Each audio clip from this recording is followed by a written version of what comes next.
Hello, and welcome to the DCIFF Film Chat Podcast. I'm Erin DeVos, and I'll be your host for this season.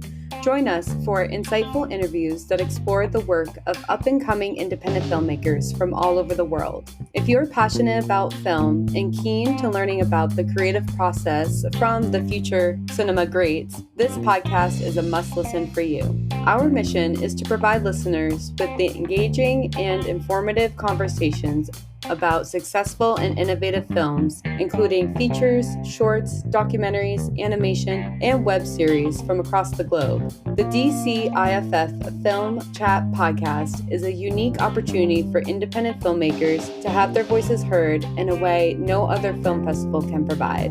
You can listen to the DCIFF Film Chat Podcast on all podcast platforms or visit our website at DCIFF-indie.org/DCIFF-podcast. Thank you. Hi, everyone. It's your host, Erin DeVos, here for another season of DCIFF Film Chat Podcast. I am so thrilled that this is the beginning of our third season. And for our first guest, I'd like to introduce you to Bailey Kobe, who is the director and filmmaker of God is an Astronaut, which is also adapted from Oprah Winfrey's booklist novel, God is an Astronaut, written by Allison Foster. Both of us will be joining on opening night during DCFF 2025, and Allison will be there for book signing, and as well as joining the Q&A with Bailey at the end of the film. There will be a pre-reception as well, and we hope that you can all join us for this special occasion and to cheers to our opening night and success of our 26th running festival year for DCIFF. So this has been such an exciting conversation, and I really enjoyed meeting with Bailey. A lot of laughs, a lot of conversations, more in depth. And without further ado, let's just dive in. And welcome to the DCFF Film Chat Podcast. Listeners, right now we're on a video call too, so there's some of the giggles might be coming in from there, just related to our reactions. But we're just excited to talk to each other. We're just like kids. It's fun. Exactly. So just wanted to share that. Yeah, just having fun. And I'm going to be introducing you to Bailey, who is the filmmaker of God is an Astronaut. And he's premiering at our film festival this year and has the honor of opening night as well. So want to welcome Bailey. Thank you. Thank you. It really is an honor. I had heard very quickly, from the festival programmers that they were interested.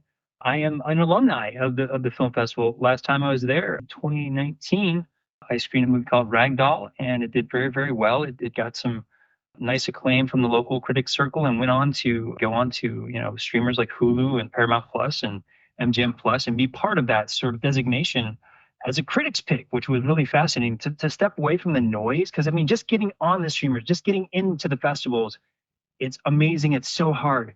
But then to separate yourself as opening premiere night, wow, thank you so much. Yeah, absolutely. And the honor is ours too. And to, just be able to showcase your work and all the beauty of it in this full circle moment for joining us again since 2019. So it was a year before I had joined DCIFF. So again, welcome. Thank you. Super excited to work with you guys. And I love this program, this format of being able to talk to the filmmakers. There's so many great films, and I think making that discovery and then finding out a bit more context always interests me. And trying to, oh wow, that's a really cool. I didn't know they were taking that angle on Fight Story or something like that. I think that's super cool. Yeah, thank you. Absolutely. And yeah, I guess we'll just dive right in. Is if you don't mind, as you already have done too, is just sharing a little bit more about yourself and also your nominated film. Hi, I'm Bailey Kobe, director of God is an Astronaut. It was a novel that I had read before it actually came out. I'm pretty aggressive in the literary world, and I read like Kirkus and Publishers Weekly, and I see what's coming out next. And so when Hunger Games came out, I read that. I was like, oh, I gave you a hope. And so I reached out to Hunger Games, people, the publisher, they're like, no, let's go to the studio, dude. And it's just like, I've read it anyways. I was just like, this looks so cool. And obviously it turned out so well. The same kind of vibes for God as an Astronaut. I was just like, hey, this looks really cool. And I think that the take on this is something I've never seen before in a film. And so I reached out. I was like, hey, what do you guys do with Guns Astronaut? And they're like, no, same thing. They're like, that's a big studio movie. See you later. And so I was like, okay. And I went away for a year, and I came back in a year. And I was like, because coming from the studio system, I was lucky enough. I worked for the head of a studio. I kind of know how the game is. It's they're gonna call their first few friends and like kind of really want the people that they want. If those people aren't into it, most of the time there's so much new stuff coming in, they don't really have to fight for stories anymore. There's just too many cool new ideas coming to them. And so I called back a year later, and I was like, hey, would you guys do with the film? They're like, I was like, okay, well, this is what I would do. And they said, cool, go for it. And so me, like, really, I'm just an indie filmmaker, like you guys sitting at home right now, where they're just like thinking about making a movie. I'm literally that person. I'm sitting there and I'm like, yeah, I've worked on some short films, and I've done sort of cut my teeth on commercials and stuff like that. But it's just like, as an indie filmmaker, it was like crazy to get like that, yeah, go ahead thing. I was just like, okay, cool. Like, guys, what do I do now? Now I have this like great novel. And by that time, the novel had come out, right? It gets Oprah's book list acclamation. It gets Publishers Weekly star reviews. All these things start happening for the novel, to where, like, a couple of months after I called, I was like, yeah, this is going to be huge. This is like, I'm never going to be able to make this film. To get that heat and then bring it back to me was insane. So I still feel fortunate just to be able to present this movie to you guys after all we've been through COVID and all these other weird things. Just to be able to present this, I'm super excited. Yeah, no, I mean, the fact that you've had such a journey through this too, and watching the success of the book and taking it to screen, and which makes me like want to dive into like, what was that process like? In some ways, in mainstream filmmaking, we've seen like quite a bit of that, but we've never talked about the process, because we see the vision come to life, but to be able to have like the director and producer point of view is so crucial, to be able to understand that as well, more than just like the connection between the reader and the author and the book itself. Well, like David Fincher says, it's like every project is so different. You can go from something that's very very literal, like Harry Potter. Yeah, that is thing, and it needed to be the thing, like what we all read. It better be there. Wait, if the hat acted a little different, we notice these details, right? Right. So it becomes part of the necessity to lean on. It plays. Those are the words. Those are the things that we're there for. On the other side of that, you have Hitchcock with Psycho. You had like, you kind of looked at the book maybe and then threw it out. And I'm just like, I got a really good idea with this. And so I think every one of them falls somewhere in between. And I think it really is, for me, my process is always having worked at the studios, and understanding sort of that level of distillation of the things that we love things for, whether it's the language, whether it's the theme, whether it's, the topic of what it's talking about, or the characters. What are the good things? What do you need in the thing, right? That makes it the thing. And so distillation from, those points of view, from the literary points of view, into a screenplay, into 90, 100, 120 pages at best. It's just like you're trying to get all that great, the good stuff in there. It becomes a challenge as a screenwriter. And it's, to me, this, I was lucky that this read very very very much visually, and it was for me. But it was also the challenge. It's an epistolary novel, meaning that it's taking only parts of correspondence between characters, and in this case, one side of correspondence, so meaning letters between each other. A long-standing format, literary, but it's also a super big challenge to have for the screen. I was lucky that I also had resources in NASA and SpaceX, and so I was like, okay, I can bring some visual interest, on this side, and getting some footage, and understanding the world, especially the characters. Really understood those characters right away. So I was just like, okay, I understand this project in a very very good level. I can then distill what I love, the characters and the theme, and the themes of judgment, and the themes of being separated from oneself within a marriage, within a relationship, and feeling sort of othered while this other person. I don't know if you've ever hung out with people from space who work at SpaceX, or they're rock stars. They're just like, I'll be in a Hollywood party and it'll just be like, yeah, and then somebody like, I work at SpaceX. Everybody will turn to that person. Yeah, like, oh my God, you work at SpaceX. It's the new rock star kind of. And to be in tech in that way, it's super cool. But that does something to a relationship, right? Anytime you're in a relationship like that, where somebody gets all the attention, somebody gets all the praise, and the other person is relegated to burdening the rest of this idea of a relationship and idea of family, it becomes very taxing for that person, unfulfilled in today's modern society. And so it was a great examination for that. So it's just like, yeah, I'm like, I do that in my sleep. It's beautiful, and I want to bring it to life. Yeah, and no, I think I've seen the film myself, and I really love the vision too. Like, I haven't read the book quite yet, but I'm excited to meet Allison Foster, who is also coming to the festival as well to A sign. DC local Yeah, coming to true. the festival. She's going to sign some books. Bloomsbury is going to get us some books. She's going to sign books. It's going to be a very exciting time. I hope people do get to connect with Alison Foster because she is quite brilliant.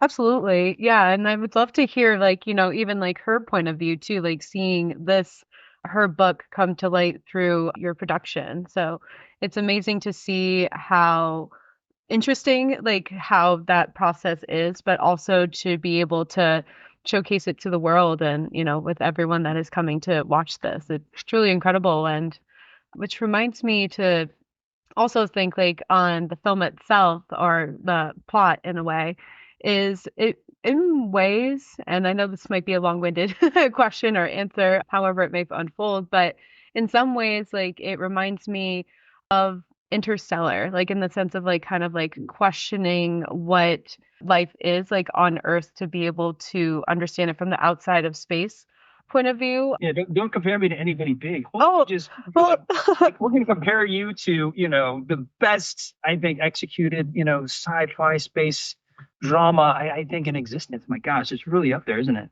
yeah, no, you really took me there, like through the vision, because I feel as humans, like we always like question like in space, like what's out there. But as I don't want to give too much away, but as like the main character, the botanist like unfolds like the truths and all the questions, it just really it took me there in the sense of, what people might be thinking, like especially like, today, like what well, even more so like with what is happening like politically and like in the United States and such like that. But won't go down that road. But it made me like really think about, how you may have felt like through script writing, through finding the words like through the book of that. And so, yeah, just wanted to hear like your process and thoughts on that. Absolutely. It's God as an astronaut. As you read it, you'll be very pulled into Jess's story, the main character. She's, as you said, you mentioned, she's a botanist.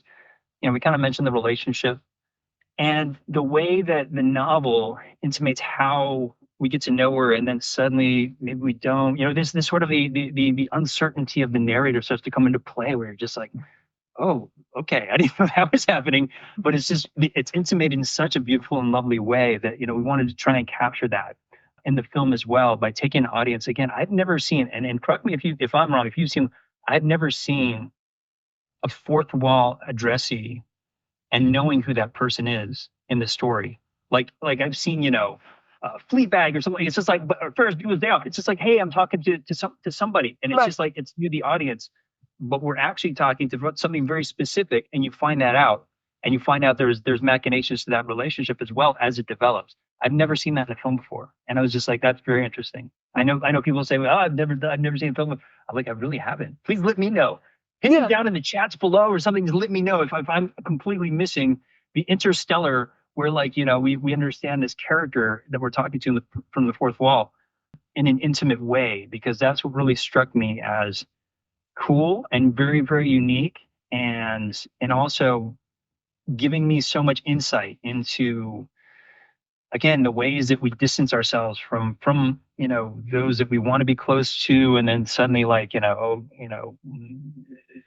want to play a bit of a bit of a dance. There's a coyness, I think, to the relationship that they have, and I think that is something that pulls me in a very different way. The head programmer is just like, Ragdoll, you did was very good. That was a very very good film. She's like, this is so ambitious in a very unique way, and she's like, and I can't not look at it. She's like, I'm just there, and it just pulls me in, and I'm just the entire time, and I was just like, well, thank you. I'm hoping that's the end result. Yeah, no, exactly. And I think that's exactly what intrigued me is just kind of like the not only the continuing of the questions that were being asked, but ultimately just kind of like, is it subconscious? Like what is that? Like so, like God is an astronaut, like what that may be. So For me, it's perspective. Sometimes I get a lot of questions about it. Guys say, he's not an astronaut. He's not.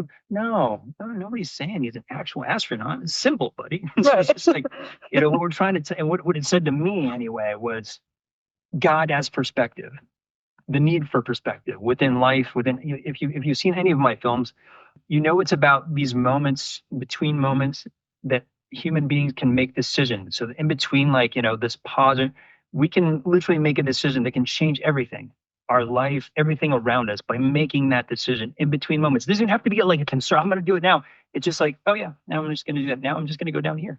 Right. So it's just like you make these decisions and they're going to cause this effect. They're cause somebody to laugh or something. But like, you can make these decisions within your life immediately. But it just does take that little bit of perspective, because if you're stuck in it and you're like, okay, we're doing this interview, and like you're locked in and like, I better answer these very, very serious, and these are better, very good answers. It's its own thing. But if you have perspective and understanding, it gives you a lot of freedom. It gives you a lot of personal freedom. And I think that's what this film is a lot about. Hmm. Yeah, no, beautifully said. Because yeah, I keep saying it like bringing me there, but it does, because it just made me think so much, and really also like want to read the book too. So I'm Which looking you forward should. to that. A Yeah, great book. definitely. What are some of the good films that you've seen at DCIFF? I assume you've seen some previews, not all, because there's a lot of films. But what are some of the ones that you're excited about? Some of the films that I'm excited about, I would say, well, definitely premiering your film as well. There's a few of the web series that are also coming out, The Sessions, that's also premiering, and as well as, oh yeah, Cause Célèbre is also a really good take. So the web series ones I'm quite familiar with, and then a few of the documentaries that I find would be interesting is The Last Puppet Show, which is about talking about the last like puppeteers or like puppeteer class for college, I believe. So I'm such a sucker for documentaries, and as well as features too, but I'd say like a few of those. And then also like Spelunk is another sci-fi type of film too that's coming out. It's a South African film too. So that was really an interesting perspective. It kind of had Mad Max and Dune, like kind of like that type of vibe. I agree with you in terms of like, the love for documentaries, because there's an authenticity. Look at my speech; it's just all over the place. There's an authenticity about documentaries that give us a closer connection, I think, to what's being said and the material. The fact that there's some truth in it. It's something that I really sought out when looking at this particular film, because I was just like, can I give credibility to this world of space? Like, it's just like, I've been a fan of space. I went to space camp. It's just like I'm kind of geeked out about it. But can I lend myself to understanding these characters in a way that I think it did? So I spent some time at SpaceX and I spent some time at JPL. Holy cow, guys, complete 180. The cultures are so different. And I don't know if that stood out to you, but like, there's a casualness to what's going on in the corporate side of SpaceX and stuff, of like, get it done. Like, there's a fact that I drop in there into the movie that's not in the novel, because when I'm hanging out at SpaceX, I'm like, look at everybody so young. I'm just like, I was like, is it me, or is this everybody super young here? He's like, no, the average age, including executives, is 27 at SpaceX. It's crazy. Wow. It's absolutely crazy how young the people are. I mean, let's be honest. There's a lot of burnout, because it's just like, it really, people are only there for a couple of years, because it really is that high, fast pace, kind of innovating really at a speed that the world clearly has never seen.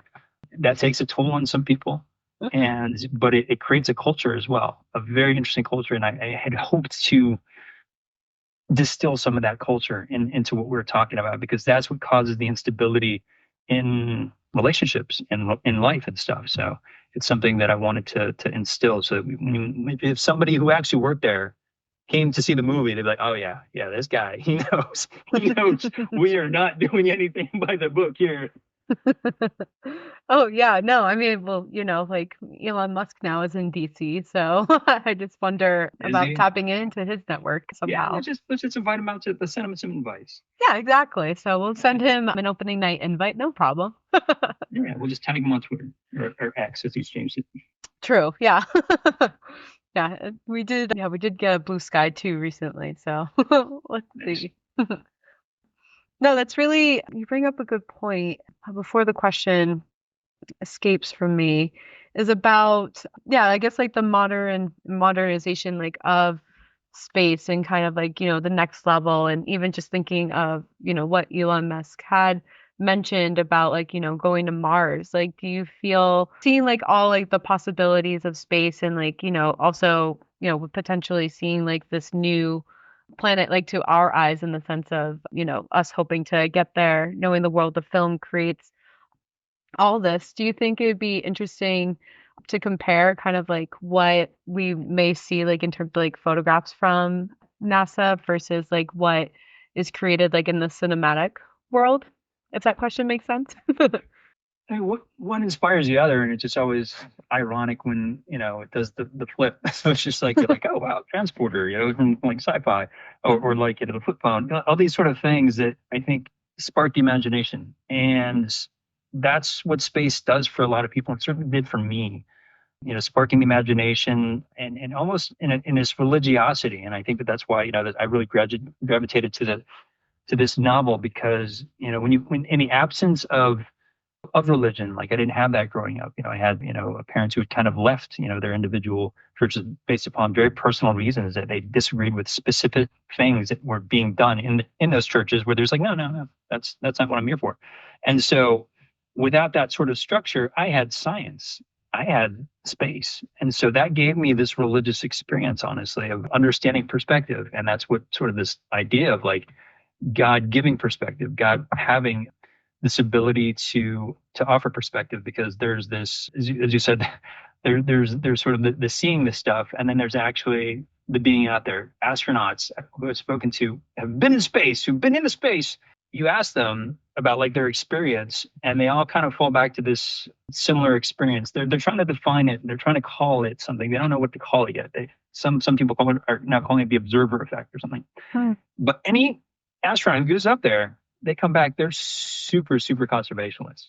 Because when they get up there and they look at our planet isolated, away from everything else, that's, the soliloquy is just like everyone used to know, everyone you've ever heard of is on that pale blue dot.